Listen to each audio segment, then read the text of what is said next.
Hello guys, Sanbanan. I want to say thank you so much for 65k followers in less than 20 hours, and I want to say thank you so much to Fezile because she's the one who's helping me. Even she wants to verify my account. So nani nonge learning follower guys, thank you so much for staying. Thank you so much for loving me. Yeah, kabangu sister right. Good evening, Mafiti. Good evening. I'm so sad. I'm so sad. I'm so sad. Iba buhlungu kakhulu bafethu. Ngumaki. Shwapa the queen. Queen the Shwapa. She lost her account. Kanjani kwenzakaleni? Angathi. So bafethu, let's show some love and support. You know, okhula kwakhe okhula wethu nathi masinajabuleli i-downfall yomunye umuntu. Never do that, bafethu. Okay, it's our time to show her love. That lady uvuse abantu abaningi bangazi ukuthi konje i-Facebook yaholelwa iyabhadala. So guys, let's support her. Masingabi nomona. You know, there's something that singabantu siba nomona, sibe jealous. Okay, there are some other thing naye umuntu and naye ezinye izinto uyabona when you start empilweni uba ne-fame, there's somehow you lose control of yourself. But masimxoxeni, simkhombe uthando, simkhombe umuntu singama Africa. Let's show her love and support, and all over Africa bayamazi Mike Shwapa the queen. Now Uma ngisehlishile Monday thatha 5,000 thengela abantwana uniform. Anginanza banani mina ukuthi ngithini nayi imali anginanza banani ukuthi ngithini yesi anginanza banani ukuthi ngithini kuthi ngikhuluma ngithini mina Monday ngothengela abantwana uniform ngiyachubekela ngigcine khona uma kuthi kunemuntu lo nenhlito lenhle but inkinga nifuna ukuthi nini ningi abuse inkinga yeni ukuthi nini nifuna ukuthi mina ningi abuse in the name of siyafollower. Uma ngabe kuthi mina ngisedrobheni ngibhizi ngifuna ukuthatha isithombe sami angeke akumele ngithi cha funeni ngivume noma ngigula funeni ngivume. Maki the Shwapas. Mami. Uimoshile mama, uyimosha manje. Awuthi thina sikutshele imali nayo kubyela straight kusileswi sifamisa kuyini. When you are a public figure, the day you decided to become a public figure, you signed a contract. You are going to entertain people. So when people see you in public, obviously they will run to you. People do not know your story.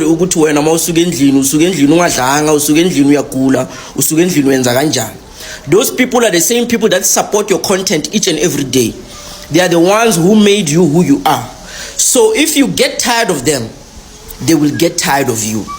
Manje so wenza ama video ukhipha imali uyachoma uqhomela abantu ngemali yokuthi bakusupporta ngedata yabo, and then you are saying ukuthi bayaku-abuser. You know, when God blesses you and then you start bragging, that is when God is going to take away whatever he has given you. So fix yourself, because there are a whole lot of people who depend on the public to make bread, to make money, who lose it just like that, just because they start growing a big head, thinking they are all that. When people stop supporting you, you will cry. Because now we are born a man just he kill my account. I'm sure the people who have hacked you are the people who are close to you, people who know you, people who know your details. Because it's not easy for someone to hack someone unless they know your details. Do you understand? Or you agreed to click on a link that you should not have clicked on. So when you need to fix yourself uyekele ukuba netimpiko bathi timpiko ngeSwati ukuba namaphiko timpiko. Fix yourself and understand ukuthi the people, they are the ones who make you who you are.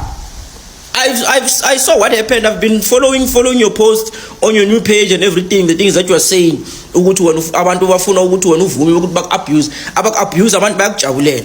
So it's just that maybe you were not ready for fame, but the fame is what pays you, what pays your bills. So you need to fix yourself or else you will regret it. Take it from me, because I've been famous for a very long time. You will never see me when I'm walking on the streets and people are coming to me, they want to take pictures. I say, even when I don't feel like it, but I have to fulfill, because what if maybe Lomundo to funny picture is their last day of living and their last wish was to take a picture with you and see you. When a man just say we are trauma, when we are cooler, take a picture, smile, just act like it. Sometimes you just need to pretend as if you like it, and you go on about your day. Make sure that your people are happy. When you are starting to do this, people are going to get tired of you, and your money flow is going to stop. Just like how they hacked you, they will hack your other account as well. Fix yourself, mama. Fix yourself. Angifusele kakhulu eSouth Africa, enyakatho, eMpumalanga, eNtshonalanga. Baphasi bami ngizamke kakhulu la, indaba letibhlungu tivela lapha kuMaki, lathi bita ngokuthi Silindile Sishwapha, the Queen. Baphasi bami eMpumalanga, inzondo yani. eMpumalanga inzondo yani bafethu. Yani namhla ngifuna ngitshele kahle njengoba indaba likhulu kangaka ufike imisilo sima celebrate wonga seMpumalanga. Ninenzondo bantu baseMpumalanga. Lusese bantu nang utakhela icontent creator la waseMatsulu. Ni reportera ni page lakhe. Yini nakudlele yona? Yini lanendela yona? Uphumelela kwakhe nje kubangela kusinize nimvali.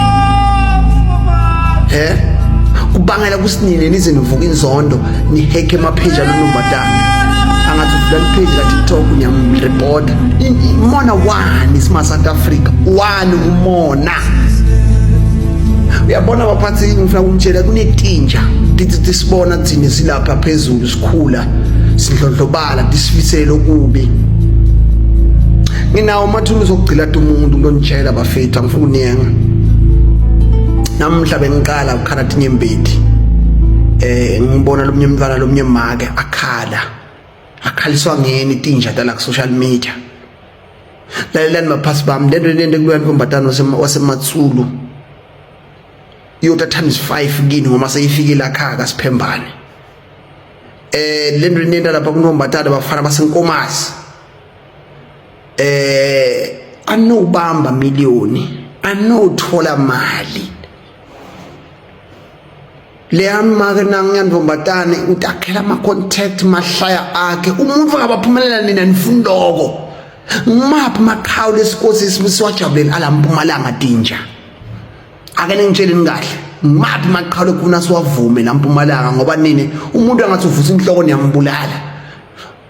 Umuntu angathi uvusa inhloko niyamonela ifuture yakhe. Kanti ninjani nibantu ba TikTok? Ninjani bande nemadata?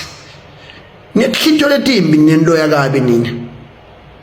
Sine singcono ngoma siloya ama practical nini niyaloya, ninemona ninemhobholo. Umuntu angathi utsenga imoto seninje. Ninemona bathakathi. Lalelani maphasi bami lento ngiyoyibeka emkhulekeni utawukhala umuntu abanye batawungena phasi kwematrack. Lendiyeni ukuthi manibona umuntu akhula ndlondlobala akhula abantu celebrate sinyaqala nifaka sandla niyathi funa kuba bangani baloya ntombatana kanti nifuna kumosha ifuture yakhe nitonya nini ngibuke nini kahle ngoba mina ngihloli ngiyabona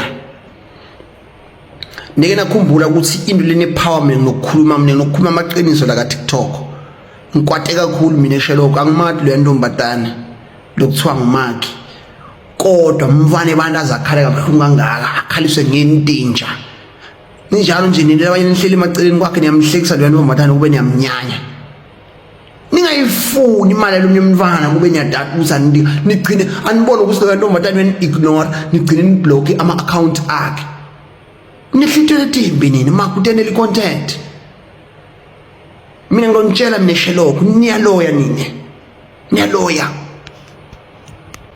umntanami, child of my child. Kunjani na? Today we're speaking about the village, which is Facebook. Are you aware, Njam, ever since there's Facebook monetization, abantu abasa like and abasa engage like before? Because now they understand what it means to like and engage. You understand? So people like Abomaki and Nzonzo, they fell into the trap of reminding people that they're great. But let me tell you something. The same people that made you can break you, especially when you're trying to remind them that you're great. You understand? People, they want you to excel and succeed, but not more than them. And once you tap into greatness, you are reminding them that they are not great, and they will grow resentment. You understand? Their biggest downfalls of Nzonzo and Abomaki is the fact that they were flaunting how much they're making on Facebook, and that became a problem to some people. It's a fact. And you understand? And today I see page like Amaki, it's been removed, and I'm not amazed. You understand? Once you start showing people how great you are, they will want to remind you that they made you. You understand? They will remind you, and they will break you as much as they made you. So it's very important to always lay low. You understand? Lay low. Free State, he's doing very well on Facebook. Good numbers. I flaunt. That's why he's doing great, and he's still gonna do great. So abantu akumelanga bakhumbuze ukuthi wena so untswembu wena so yini bazokubuyisela la ubuya khona, especially if yiwe bakubekela bakubeke khona. So please, issue of money and luxury, it's very sensitive. I understand? You don't have to remind people that they are not doing well and you are doing well, because at the end of the day they will exercise their power. And we have seen this with media in South Africa. They can build you, share, support you, but maso ufike phezulu bangakuyisa futhi. So please, ziphathe kakuhle. Maki lasitudle dilendeni maki ngitshela bala bakwala ngento hamba ke bavala inkundla into ekuxhumana moyidela sidufuza selive sincane semfana yabona bhotela nguwe wedwa lo ngange lwadle nguwe wedwa lo ngange live nguwe wedwa lo gcamelela inkundla into ekuxhumana mane manga labaxhumana ukuthi uDowa abathi ukuthi maki imvula lenganamsindvo maki lo wabhodla inkomazi kwatamata matonke inkundla into ekuxhumana la ngena libhube sikathi lesavana ngena nawe inkundla into ekuxhumana utibonele ungatha ukubonanga kuchaza kwelibhube sikathi lesishwapha phakama maki the shwapha queen. Hello good people, welcome back to this channel. If you are new here, please make sure you do the right thing. You press that subscribe button and hit the notification bell. Good people, please comment your thought below. Tell us what do you think after watching this video, and don't forget to like, share and subscribe. Kulongile, bye. See you on the next one.